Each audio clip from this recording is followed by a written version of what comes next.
Who's this? TJ Quake, the Ghetto Gamer. Yeah. Here we go, yeah. I'm TJ Quake, the Ghetto Gamer, on this gaming thing. Gonna bang 'em up, gonna shoot 'em up, right here on the gaming string. Bang, bang, blaze 'em on up, TJ Quake, we're bustin' like 1, 2, 3, here we go. Ladies and gentlemen, this is TJ Quake, your Ghetto Gamer, once again coming back at you with some crazy info and some craziness is flowing through my brain.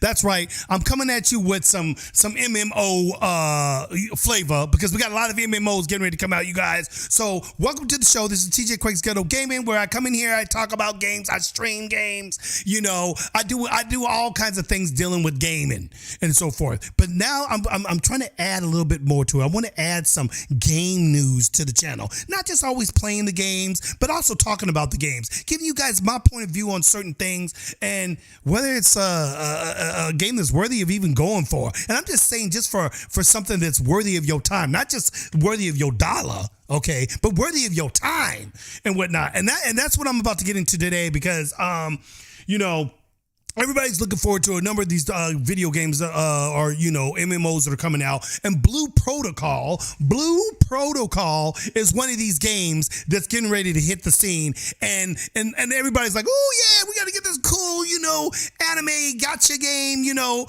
that's coming out called Blue Protocol. And trust me, this game, Blue Protocol, this game to me is technically like 3-5 years old because the game came out like back in the day in daggum Korea and whatnot, and it's just now hitting the United States. It's just now coming here and everything. I've been hearing about this game from what's his name, Styx, guy that does a lot of him and his wife, Mrs. Styx. They do a lot of MMO you know, games that are coming out, right? But a lot of these games that they get a chance to play, most of us we'll never even see a day in our lives here and so forth, because half of them games don't even never show up here and everything. They're always talking about it and they be gloating about these games that are coming, and the games don't never show up and so forth. That's just kind of the way it is when it comes to these overseas games coming from, like, you know, Korea or Japan sometimes and everything. So my thing is, I'm always looking for the next level game, the next level of flavor that most of us will kind of get our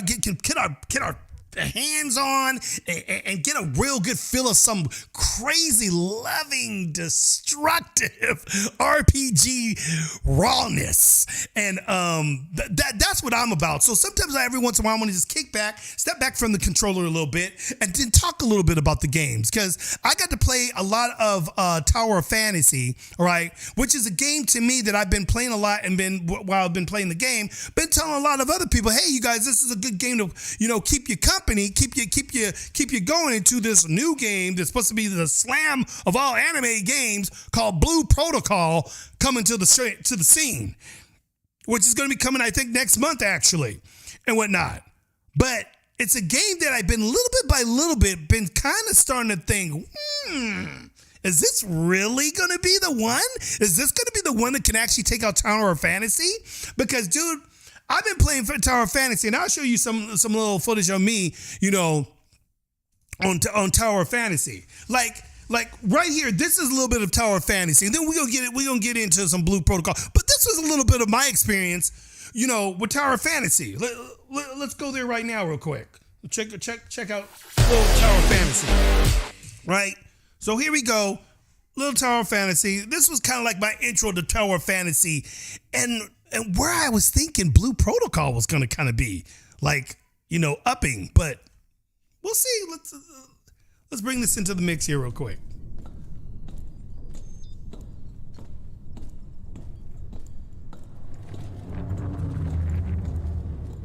You wish to see me, my lord? Hykros has sent someone into the quarantine zone.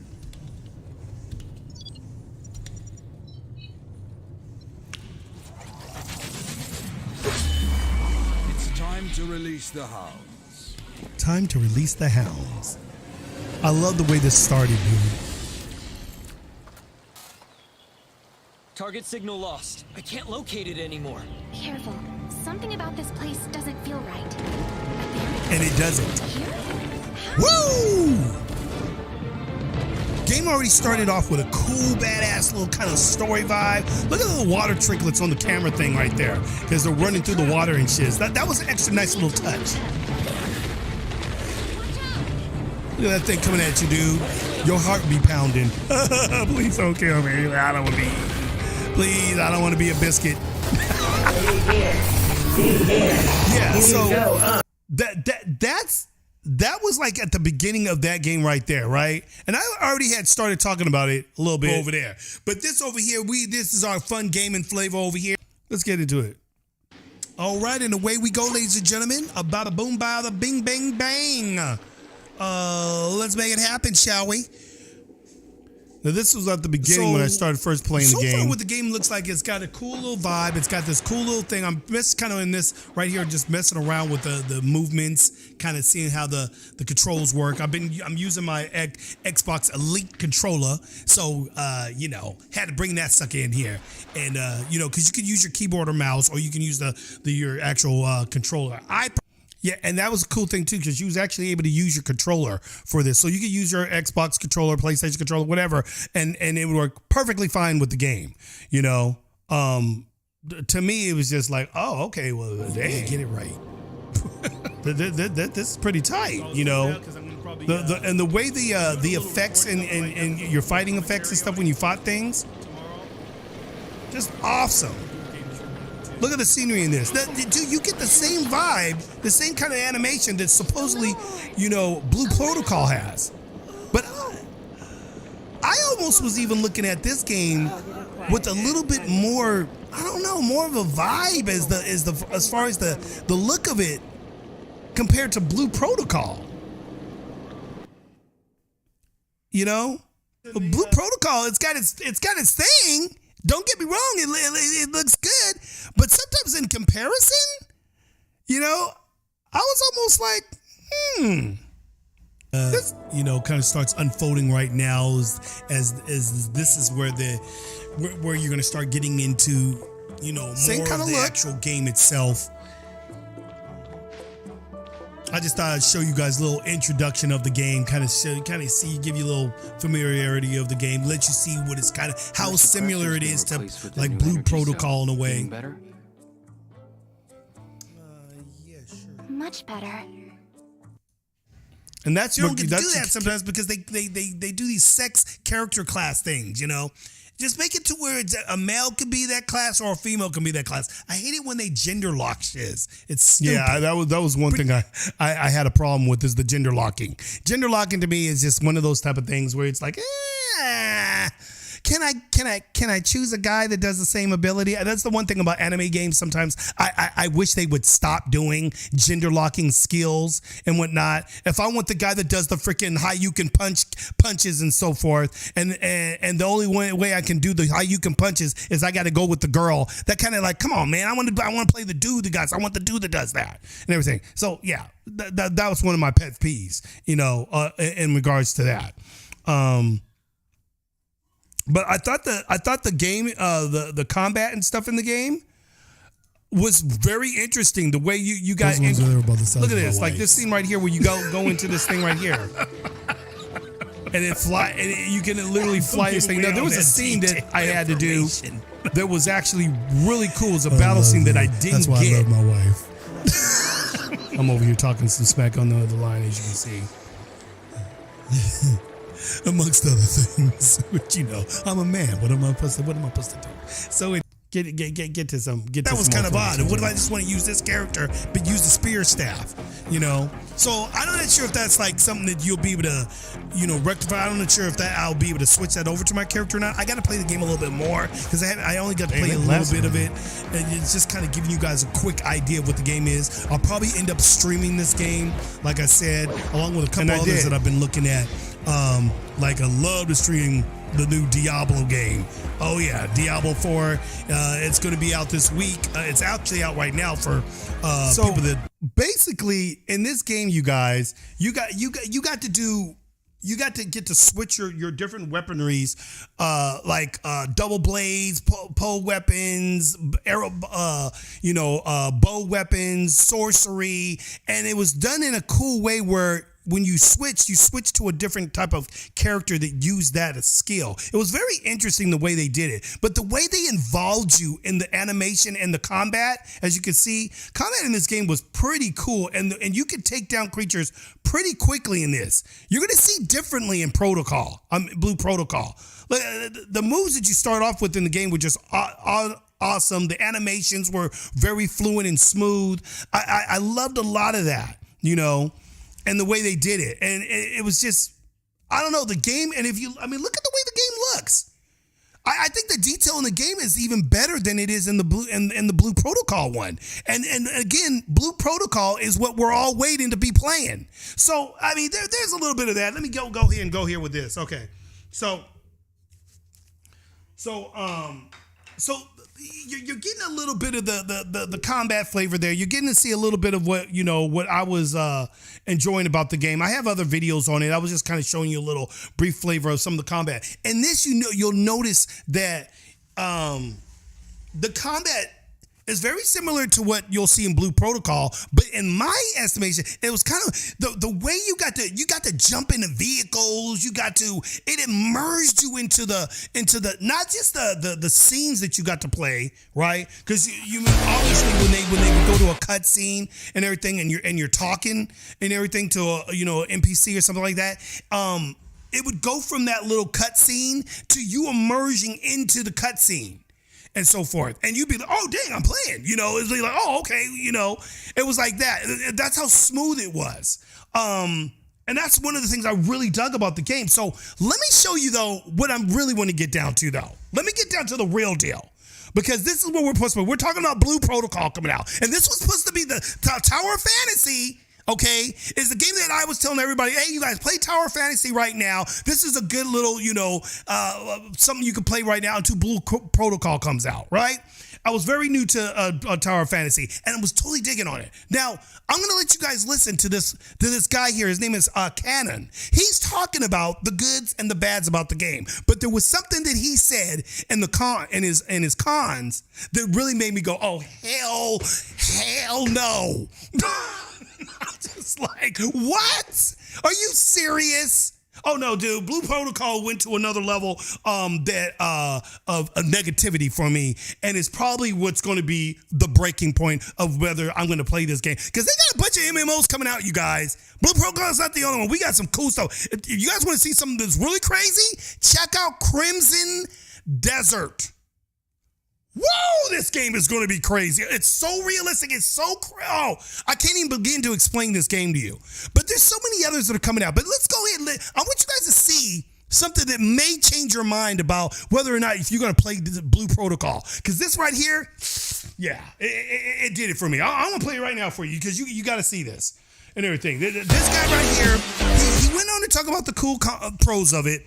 But frick the pros. Because the pros are pretty much what I already was doing in Tower Fantasy. But I'm going to let you guys see it. Go on. Let's go on and let this guy tell you in his the thing. beginning of the video, I have a couple of major concerns that I feel could have a devastating impact on this game. I want to now share And those he ain't thoughts, playing about but that, I you also guys. want to... When he says devastating impact, these right here were devastating to me. When I heard this, I was like, oh, hell no. Preface this by saying that this is a game that I am very excited and hopeful for. I'm expressing these concerns not as someone that's bashing the game, but as someone who's trying to provide objective information on a video game as a content creator while providing real feedback and sharing his honest opinion. I wish nothing but the best for this game, and I do plan on playing at launch and covering this game extensively.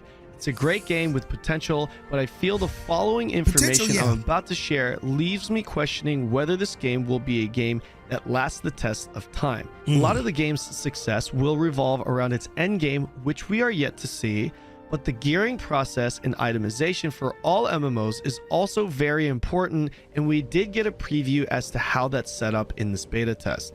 The first thing to understand is that the overall pace of the game is just very slow. The leveling is slow, the upgrades are slow and small, killing a single mob takes time.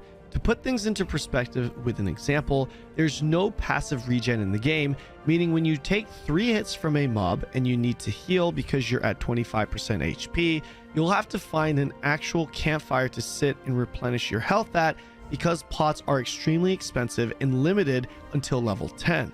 Of course, this also depends on your class, but in the early game at least, it does slow down progression a bit. You don't have any items that you see that blue line that he just had to pass? That's another thing I don't like. It takes away from the immersion of the game. And Tower of Fantasy, you ain't got no blue lines. And most MMORPGs, you ain't got no blue lines. You get to the little line that shows in the thing, and it goes through a loading screen to get to the other side. It's like I'm going from here to my door back here to go outside, but I got to wait for a loading screen now to open up the door.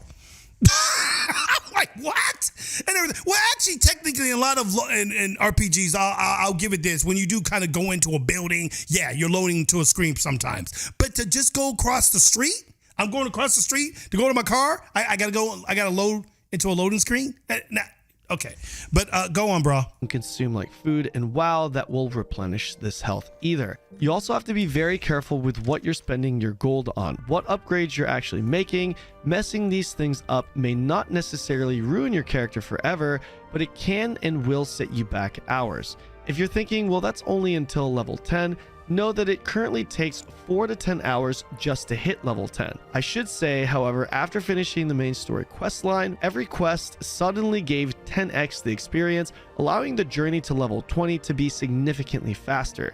I'm not sure if this was by design or deliberately juiced for the sake of the beta test after finishing the campaign, but I'm inclined to believe it was just juiced for the beta test. I've heard the original alpha test in December was very fast in terms of progression, but the latest version of the game showcases an extremely slow one. In fact, it's probably the slowest MMO I've ever played, including classic WoW. However, yeah, that's saying a lot. Slowest progression ever, but he hasn't even gotten to the part yet that really disturbs me yet. Oh, wait till he gets to the real part that really disturbed me. This will be a kicker for you. Slow doesn't necessarily mean bad. There's a reason why classic WoW is one of the all-time greats. The concern for me is more so the substance in that slow journey. In Blue Protocol, you have your main campaign quest, your side quests, your adventure boards, and dungeons. When you progress through your main campaign, you will hit walls with your gear score, forcing you to focus on your adventure boards. Main story campaign and side quests do not provide you with anything other than experience and gold. The gold currency, by the way. Now think about that. Your campaign quests, your side quests and everything only will give you experience points and gold. What he's saying, and he's going to go further into this, is you will collect no gear. There will be no like rewards like you found the axe of Moron and everything. You know, the diabolical gauntlets of Zar. You're not gonna get any of that. Okay? so all you're gonna get is gold and some experience points. On every boss they don't drop shiz. But the only things that they will drop, he'll get to. And this is the very thing that you'll have to use to craft whatever weapon or actually upgrade your weapon, to say the least. The way is called Luna. Dungeons can provide experience, gold, weapon mats, and something called plugins, which we'll talk about in a bit. Starting with the dungeons, to be perfectly honest, I would say my experience with what was available was just mediocre. The dungeon experience wasn't bad, but it got pretty stale and started to feel a little bit spammy relatively quick.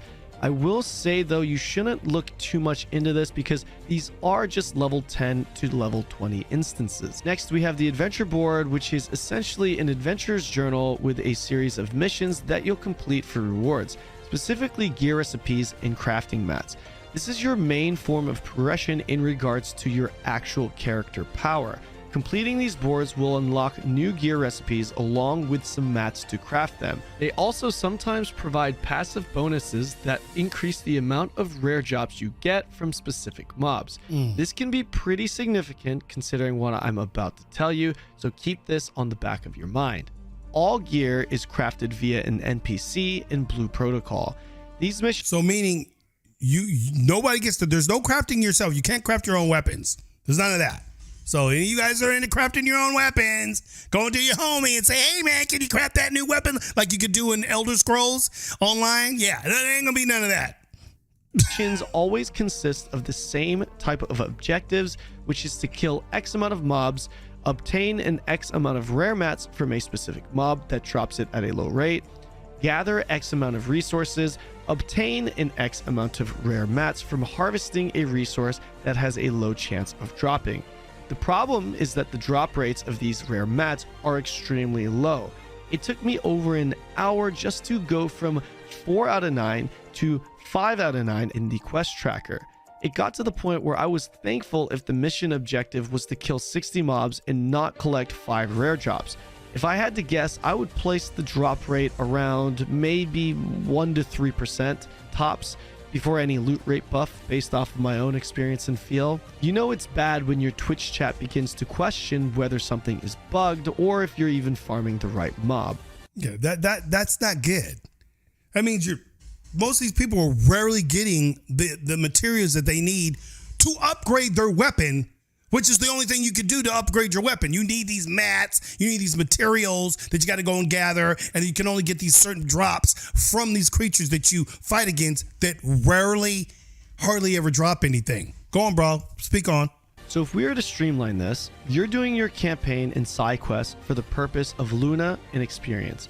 While doing this, you also need to upgrade your character's power, which is the point of the game.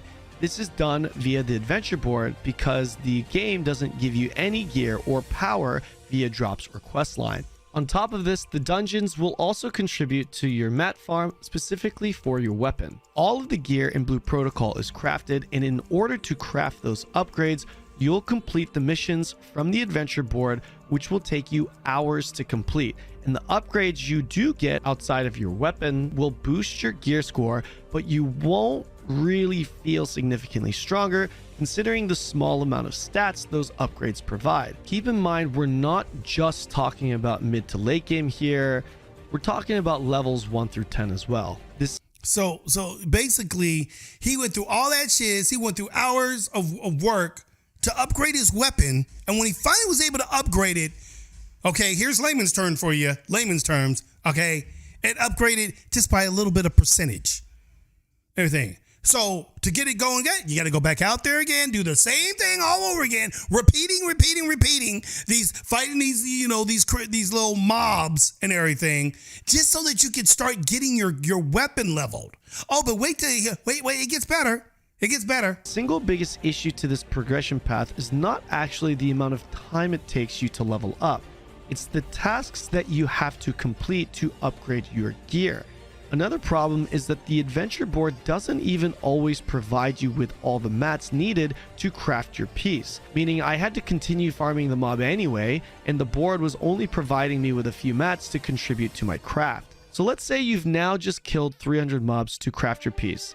You see your gear score go up a little bit higher, and your next mission is to do exactly what you just did again, then again, then again. Once you finish your campaign, you'll continue the same loop that I just explained all the way to endgame in order to further boost your gear score. After getting my first significant upgrade at level 10, knowing that my next significant upgrade would be at level 20, and I'd be repeating the whole process of what I just did again, the thought of this was honestly a bit daunting for me. Japanese players that could... Daunting? It sounds downright boring. Boring! That's what it sounds like. It sounds like you just kind of constantly keep doing the same thing. It's like one thing, you got to go over a few times. You got to take out some mobs. We all know the deal. Black Desert, Hello, any of these other type of games that are like that. Of course, yeah, you got to go up and get some mobs and whatever, to do a little grind to get your level up and so forth and everything. But we're talking about just to get your weapon better. Because from what it's sounding like, your weapons don't even change. You don't even get different looks on your weapons. They don't drop anything. You don't get this new freaking hammer that looks like, Thor's hammer with lightning flaring out of it. No, it's the same hammer, but you're just upgrading it. And it takes you like hours to do that. Go on. There's more to this. Oh, this is the doozy. Could read the game with no problem, and we're progressing hard. We're between levels 10 to 15 after 8 hours or so. The root of the problem here could be traced back to the rare mats that you have to farm. In my opinion, they 100% need to increase this drop rate significantly. Keep in mind the experience that I had where it took an hour to get a single mat drop was actually with a loot rate buff they provided for us. Despite me referring to gear on a few occasions in this video, in reality there is only one piece of gear in the game: your weapon. There's no armor in this game, period. Outside Booyah! Oh, he's gonna go further, but right there was like, what? It's like there's no armor in the game, so you don't get to build your armor pieces. You know, like in most RPGs, when you get into an RPG, when I think RPGs, I'm thinking Dungeons and Dragons. I'm thinking, you know, you went through this quest, you fought this one creature, you got the armor of Zalin. And you got to put on that armor and everything, and it gives you this cool new look. You're like, ooh, check out me, dude. Check out my new outfit. Look at the rawness of this thing. You get to show your shiz off, on top of it giving you extra stats to your health, your armor, and all that other stuff. You know what I'm saying? That's the stuff you look forward to in the game. Well, no, not in this one. No, you don't get to do that. No, in this one here, you get to look forward to just getting some mats. When he says mats, sounds like he's talking a bed mattress. Yeah, your bed mattress. You're just swapping out your bed mattress for a new bed mattress that you never really get to see because the sheets are going to cover it up. That's what it's like to me. But go on. Yeah, so no gear. Your only gear is your weapon. That's it. Out of your weapon, your power or stats come from 7 Imagine slots. You can think of these as just enchantments in the form of equipable summons that are applied to your character. 5 of these Imagines are strictly just passive stat sticks, while the other 2 are active summons that you can use as a skill along with the stats it provides. These Imagines are crafted at an NPC and require a recipe to show up.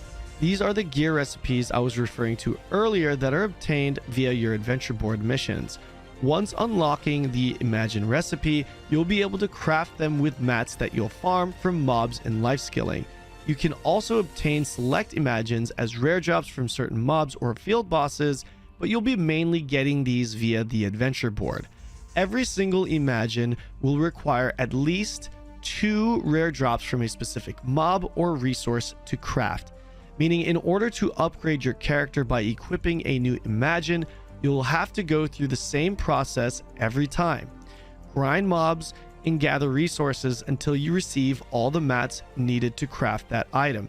As mentioned before, the missions you do in the adventure board to unlock the recipes for the Imagines will also have you do the same thing: hunt mobs and gather. Despite raising your gear score via these Imagines, the only time you really feel a significant boost in performance is when you upgrade your weapon, which you'll do once every 10 levels. Considering this game is paid every 10 levels.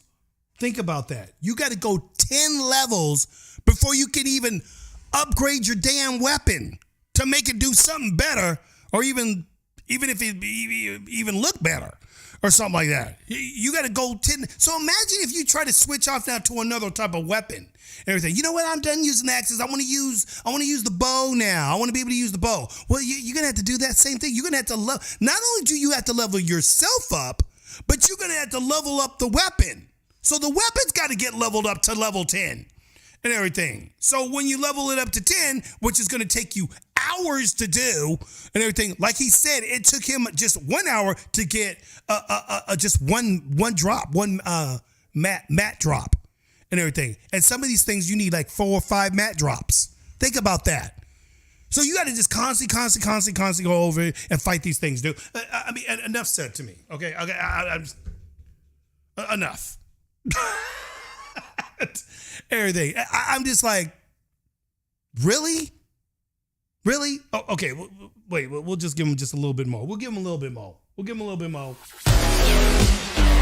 Sorry, I didn't even have that on the. I didn't even have that on the big screen for y'all. I'm sorry. So here we go. Your character by equipping a new Imagine, you'll have to go through the same process every time. grind mobs, and gather resources until you receive all the mats needed to craft that item. As mentioned before, the missions you do in the adventure board to unlock the recipes for the Imagines will also have you do the same thing: hunt mobs and gather. Despite raising your gear score via these Imagines, the only time you really feel a significant boost in performance is when you upgrade your weapon, which you'll do once every 10 levels. Considering this game is paced extremely slow, you will not see those upgrades for a long time. The weapons are obtained in the same fashion as your Imagines, but they do come with some additional upgrade options. So I mean, but think about that. If you gotta keep waiting forever to upgrade your weapon, imagine as you're leveling up and getting ready to go up against other creatures and whatnot and so forth. You're basically gonna have to keep leveling up. Well, basically, you're gonna have to go up against higher level creatures.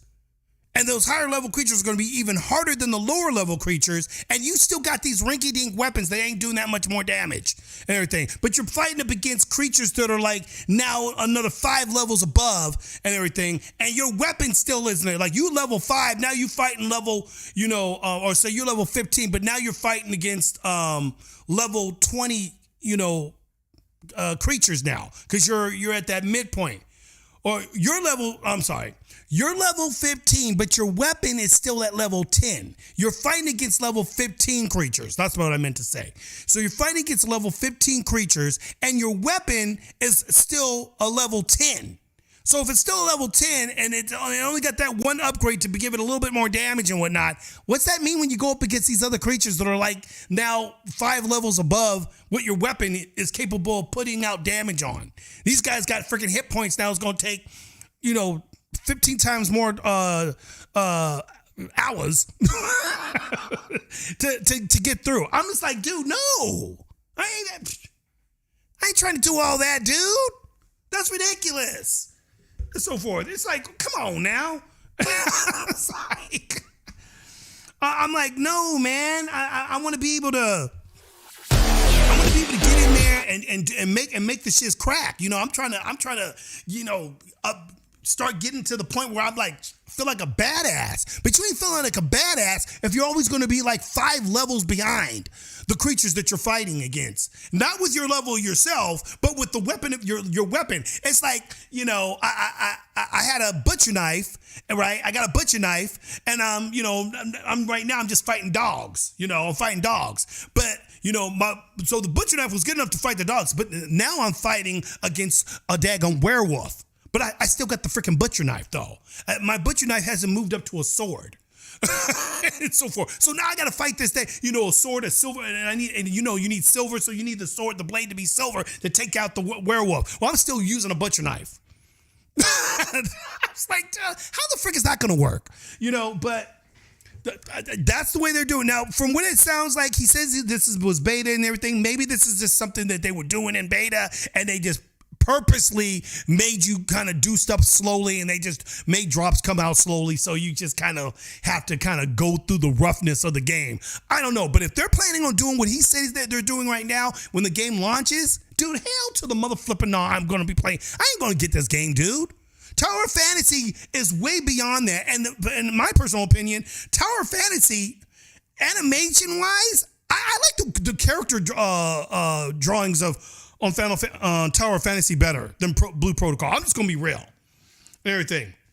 Blue Protocol, it looks cool. It's got it, it's got its vibe. Don't get me wrong, but there's some things about it that I don't know, that don't really draw me in the way Tower of Fantasy did. Tower of Fantasy, you felt like you was going through some real adventures, and you got immersed into the atmosphere of the adventure that was going on. There was this one scene in Tower of Fantasy where we were going through this desert, and I had to get on this vehicle. We had to fly, go through the desert on these like sand dunes and everything to get to the base. And all of a sudden, we got attacked by some freaking sand creature that came out of the ground and so forth. And this thing was like, super powerful. And I was about to get jacked up. So you see, I get knocked off my bike. I get flown into the air and everything, hit the ground. Next thing you know, you see right before this thing was about to attack me, some of my peoples come flying over. It cuts to a cut scene, and you see my peoples coming in to the rescue. And they're all coming in these doom buggy things, flying over these dooms and so forth, coming into the rescue, and you start seeing blasting up on the creature.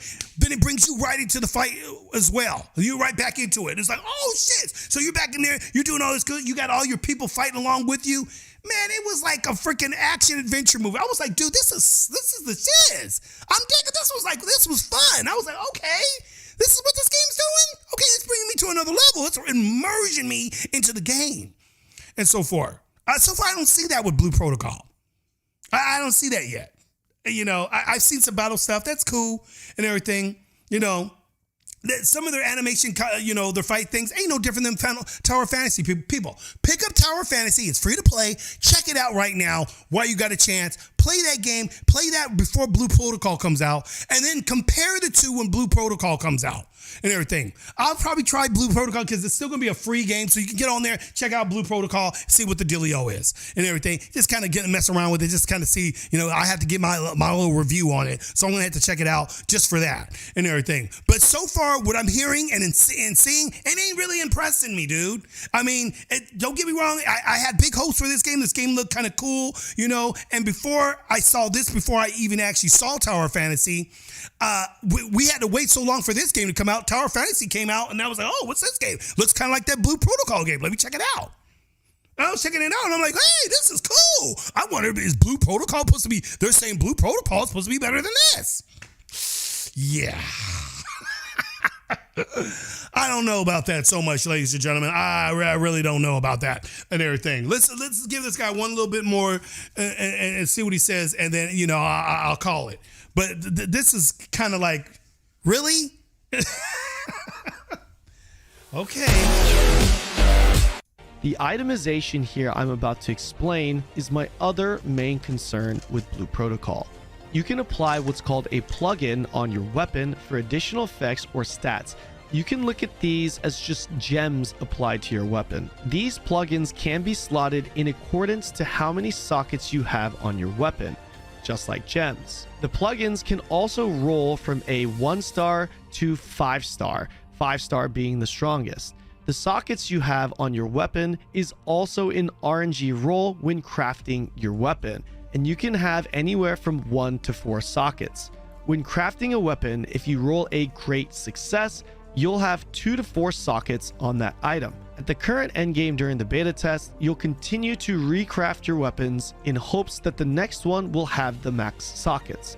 When it comes to the plugins themselves, so what you're going to want to do is, I guess one of the benefits is that you'll get these sockets like he's saying, but you're going to have to craft them and hope that you'll get more than 1 or 2, you know, sockets that you can place these different gems in to give your weapon some type of status effects and everything that can, you know, obviously probably increase the damage and the elemental damage that you'll do alongside with just the physical damage of the weapon. So that's cool, but you know, how many times you still got to craft the weapon to get a lucky shot at getting extra slots or slots at all and so forth. That's neither here nor there. You can remove them, but you'll lose that plugin. You can purchase a cash out item though that will allow you to remove the plugin and still keep it. The other thing that is monetized will be the great success rate of your weapon. A great success, as I mentioned, will provide you with more sockets and a better affix attached. You'll be able to purchase an item that will allow you to increase the great success rate of your craft, bettering your odds for obtaining a more juiced weapon. And we're not done yet, because there are also socket increase tickets, but we did not have access to that. It's being speculated whether or not these will be obtainable in-game or via the cash shop as well. And while we're on the topic of monetization, the other feature that was in the game was the double loot from dungeons. You will be able to purchase tickets in the cash shop that will allow you double the rewards for your dungeons. You do not get double the plugins. It's also being speculated how and if we can get these tickets in-game. As far as the pay-to-win mechanics in Blue Protocol go, I personally don't really care about having this in the game, but let's call it what it is. This is definitely a pay-for-power, pay-to-progress mechanic.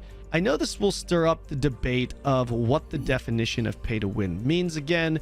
Well, I'm going to tell you, because I think a lot of people get the pay to win thing out of context, and we'll go ahead and close it on that note. Okay, so for me, pay to win has always been simple. Some people now are mixing pay to win up with like, oh well, you pay for the skin that you got. You got this new customizable skin, and some people are still saying that that's a pay to win vibe, or you paid to get an extra stamina point or something like that. Whatever, these things are really not, to me, a pay to win and everything. If you want to call it pay to win in the vibe that, I look better than everybody. I'm not sure if that's actually making you win the game. That's not winning the game. Winning the game is when you get more powerful.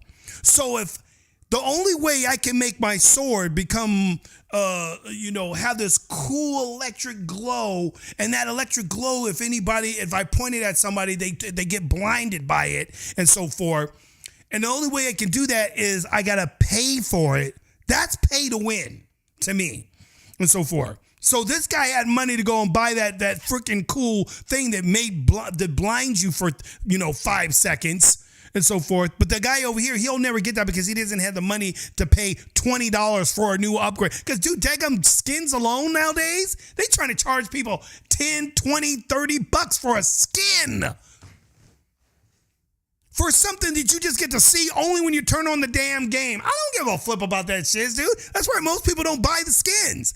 It's like, to me, like an Overwatch. It's like, oh, that looks really cool, but that's it. That's all it is. It's just, it looks cool and everything. The character, I'll just use the skins that I won in the game, and I'll just use that and so forth. I'm still going to be better than you.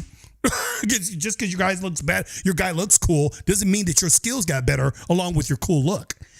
No, that's not how it happens and so forth. So to me, pay to win is if you get things that power your guy up over everybody else. That's a pay to win. Some of these guys are thinking pay to win is all this other stuff that to me is just whatever. It's nonsense, that kind of thing. And on top of that, if there's no PvP in the game, because some of these games don't have no PvP. So, like in Lost Ark, you get all these cool little things that upgrade your guy and all this stuff, right? And some people say, oh, Lost Ark's pay to win. But actually, is it? I mean, like, so what are you competing against people to beat down a creature? Who cares? You know what I'm saying? I really don't care about that. You know what I'm saying?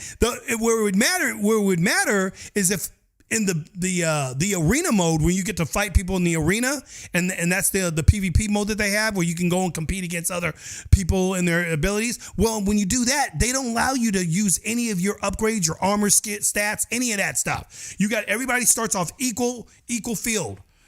So in that essence, there's no pay to win in that situation. You all start off even. You just gotta who's better with their guy is all there is to it. It's all about skill and how good you are with that particular character that has these particular abilities, and that's how that rolls. But that doesn't go. You don't get to bring in all these ores and orbs and gems and stuff like that makes your guy even better in the PvE style of the game. No, that doesn't get to come in.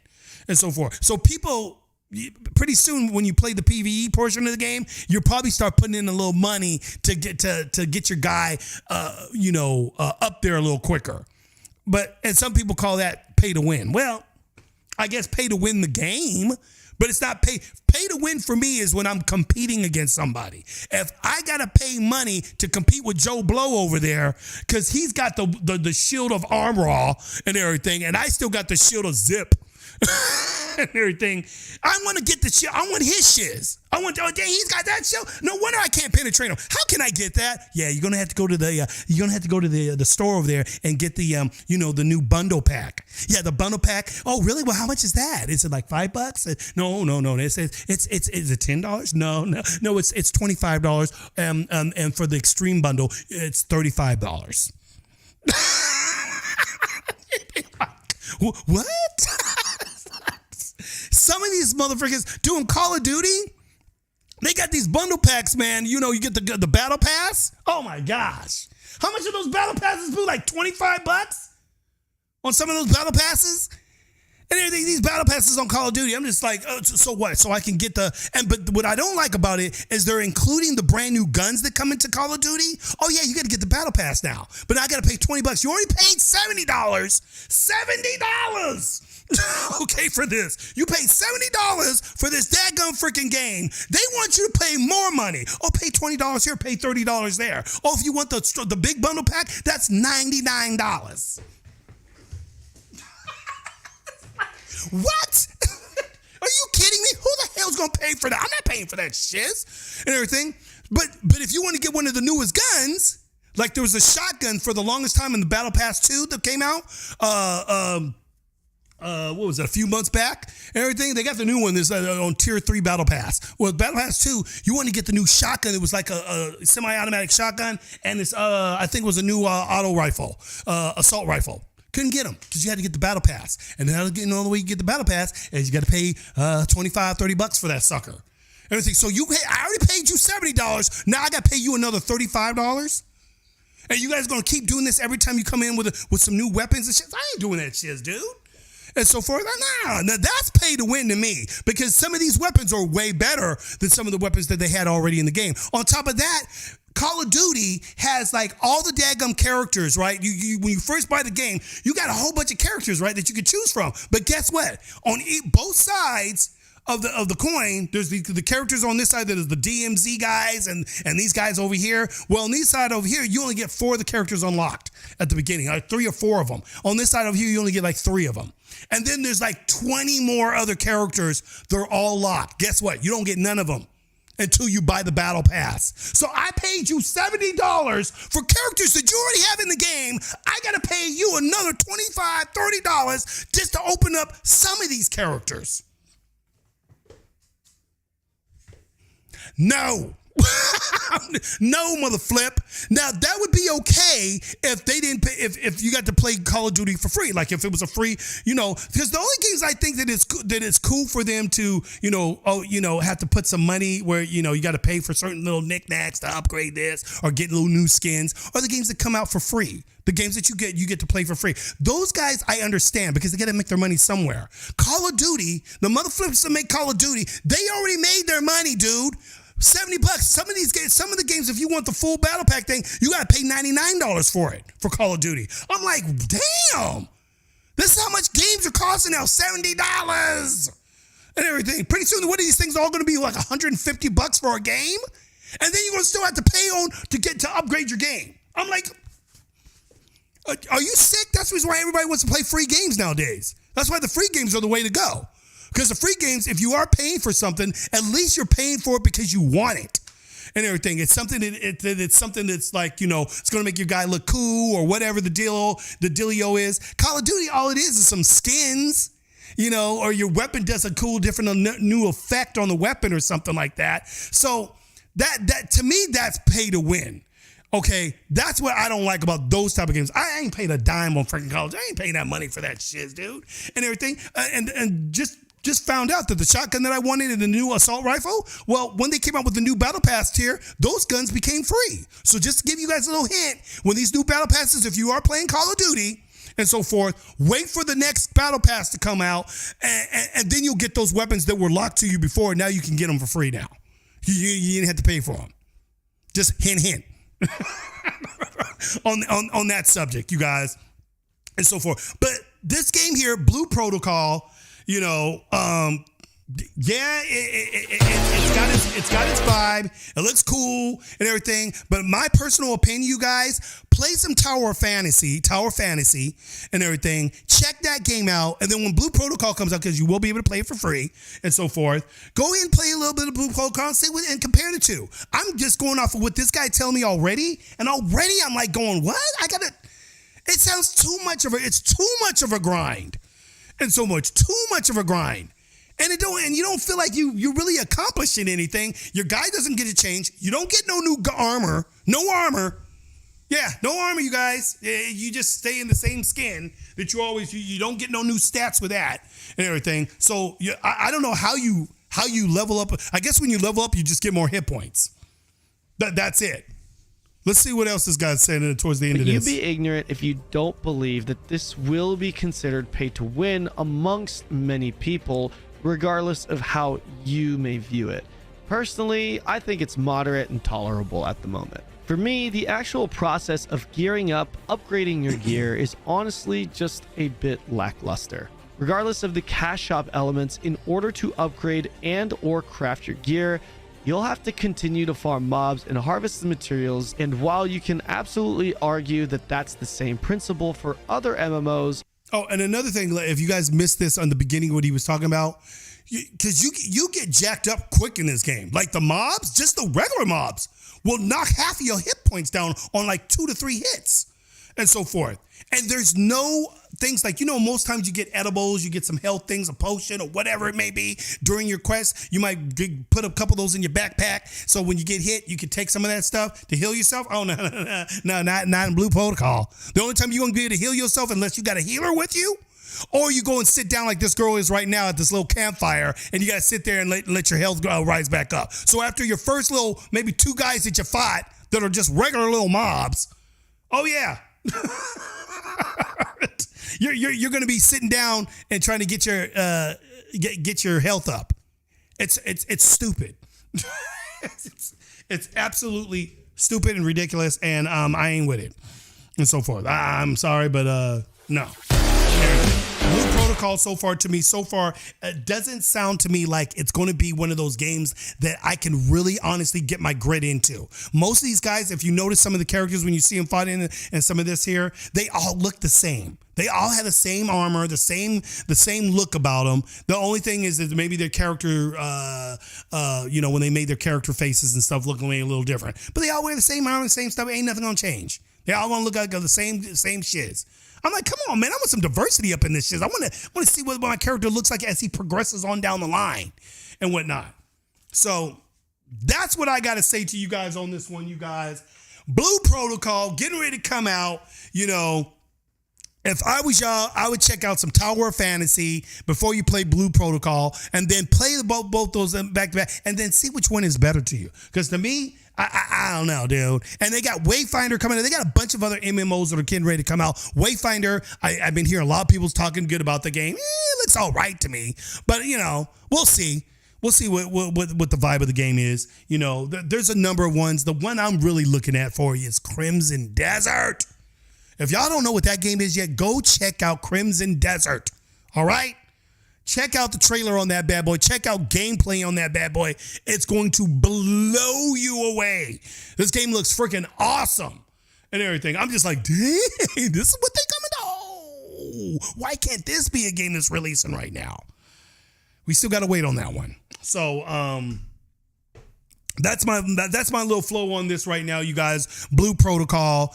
It's like it's from what I'm hearing so far. I don't know, man. I don't know, man. It's not looking good. It's not looking good to me, y'all.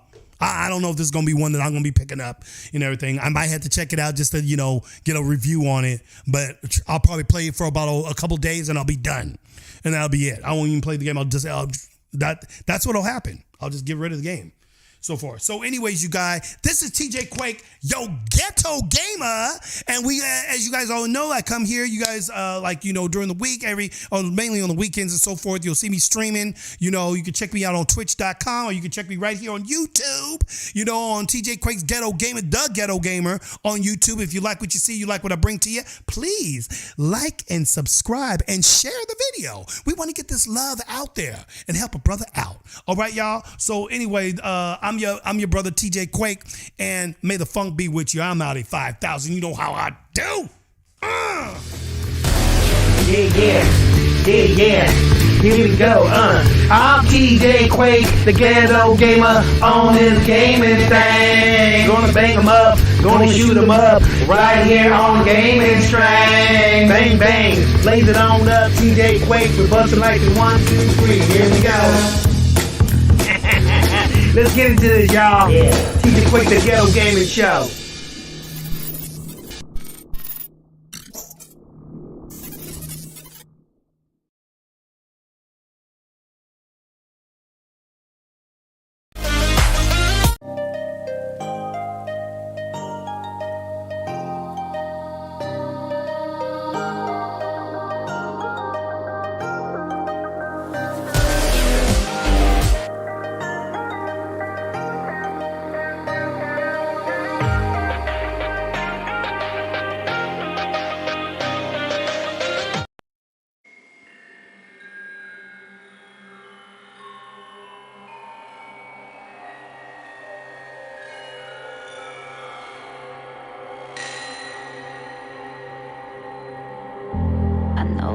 there, I see your face. But can I hold you just in case? I know you're dreaming. I know you're dreaming. Dreaming with your heart. I know you're dreaming. I know you're dreaming. You're dreaming.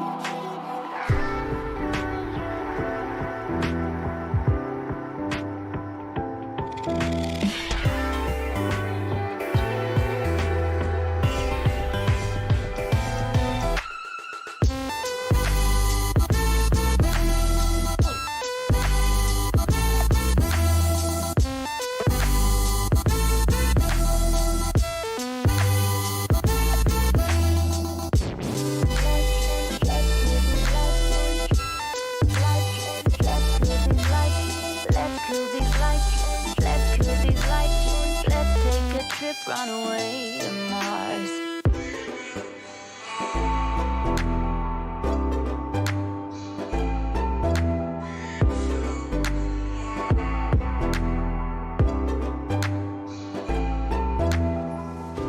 It's sink or swim, you win, you lose. I'm trying to walk inside your shoes. So come with me, come take my hand and walk with me through holograms. You're dreaming of clearer skies. You told me with your hollow eyes.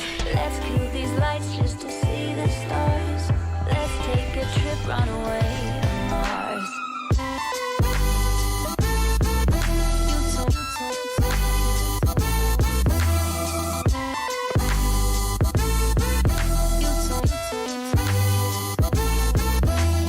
Let's kill these lights. Let's kill these lights. Let's kill these lights. Let's kill these lights. Let's kill these lights. Let's kill these lights. Let's take a trip, run away.